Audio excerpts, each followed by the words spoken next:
Hey, it's your guy Tyrrell back with the interviews. Can Paul Lambert save Stoke City?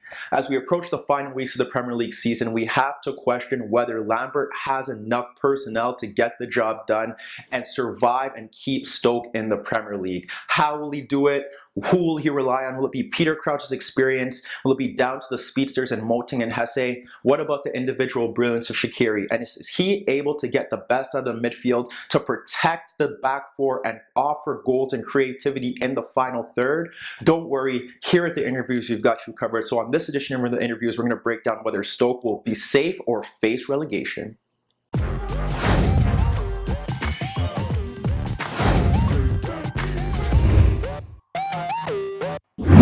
So when we look at the relegation battle, Stoke City is one of the teams that could survive, but look to be on the brink of relegation. We know West Brom is gone, and a lot of the things with these teams in the relegation battles that a lot of them have changed managers, and what you expect when teams change managers midway through the season is a bump up in terms of their defense, but what do they get from the offense? What can they change there to really make the difference? Because usually it's the issue is that the teams can score, but defensively they look very, very frail. Here, when we look at Stoke, Paul Lambert has done a great job in terms of really reorganizing and restructuring the defense. They look good. They make mistakes, but they don't make as many mistakes. They don't really concede as many chances, but one of their big issues, they don't score any chances. When you look up front, one of their big issues is who plays in the striker role. Peter Crouch is a bit too old.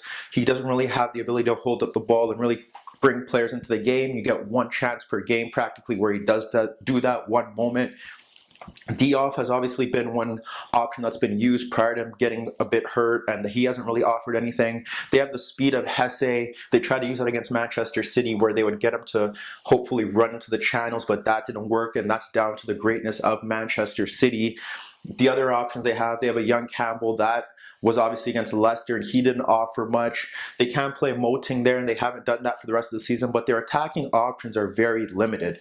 You look up front, they can put anyone there, and they have rotated through players, but nothing's really worked. They haven't really had a player who's had a remarkable or consistent goal-scoring run besides Shaqiri, and that's down to goal-scoring brilliance. Moting on the left is more of a counter-attacking wide player, not really a winger. And when you look at their overall play, even if you have a striker in there, who's creating the chances? The fullbacks don't get forward enough. The midfield is more about drive and ball winning. And when you have Joe Allen, he's renowned more for his late runs into the box, his reliable sideways passing. You think about Ndai, he looks more as a ball winner who commits a lot of fouls, but not much for his passing or his creativity. And then they've had Jeff Cameron kind of sit deeper, and you don't really get much creativity there. You have Moting, who's good at storming pass markers on the counterattack, but not really creating opportunities.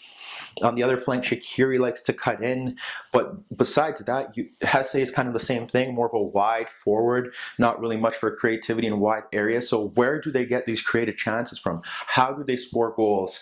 That's been one of their big issues this season, and definitely down the stretch in 2018 towards the run-in. You look at their goals that they've scored, it's been about Shaqiri's brilliance. He did score one on Mark Tedder. Two of them just stemmed from him really cutting in. One was basically what they do best, and it was against Leicester where Allen steps up, wins possession in midfield. Shaqiri's found in a pocket of space, ball's played into him. He can't be closed down. There's no midfield runners. The defense is tracking back. Forward run is pushed there to really open up the space for him, and he fires a superb shot past Schmeichel. But besides that, they just really lack options unless it's from a set piece or it's been the brilliance of Shaqiri, and they're going to need to change that in their difficult run-in. That's one problem. For as good as Shaqiri is in that sense, where he could provide you that individual match winner, that brilliance that most teams do lack, like for instance West Brom, and we talked about them previously. Here, Shaqiri is also the route to the downfall. Inconsistent with his play, and that's been one of the big issues that he's had when he's played at big clubs. You see him getting frustrated with teammates when they don't deliver him the ball, but when they hit on the counterattack, Shaqiri often lacks the final ball. You could stretch it out from game to game. There was one in particular where it's a 2v1 with him and Diop. They drive forward. He tries to slide the ball into Diop. It's a poor overhit ball. Diop doesn't get it, and Shaqiri is complaining at Diop when theoretically he should have just played a better ball.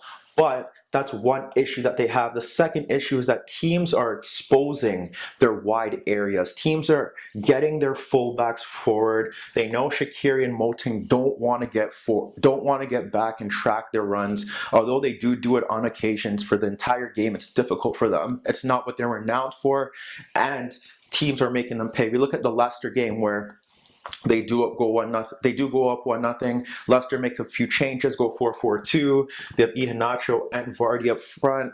They push out Brighton to right back, and all it is how Brighton running beyond his marker. The combination on the right, he gets a cross into the box. Vardy attacks it. It hits off Butland. It is a Butland error. But again, if the runner's tracking, maybe Brighton doesn't get that cross off. That's one indicator as to what the issues that they've been having this season. We look at the Southampton game. Yes, it was 0-0, but on a constant occasion, we would see Ryan Bertrand get beyond Shaqiri. Shaqiri not tracking his run.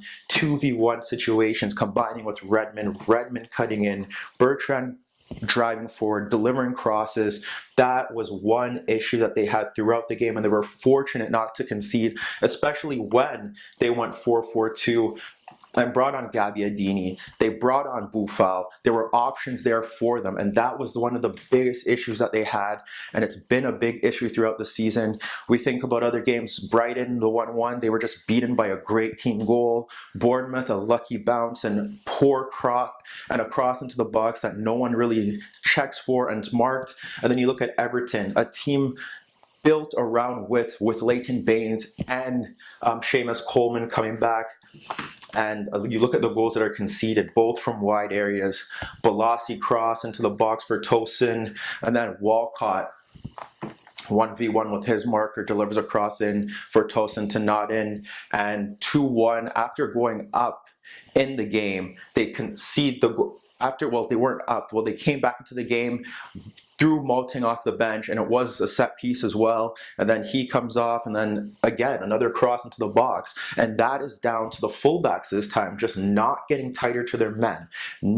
There's no real discipline, there's no real urgency. They're playing through the game. They're not getting chances, not enough men forward, not much of a counter-attacking threat, despite some of the pace up front with Moting, Hesse, and Shaqiri's ability to find the pass or provide that moment of brilliance.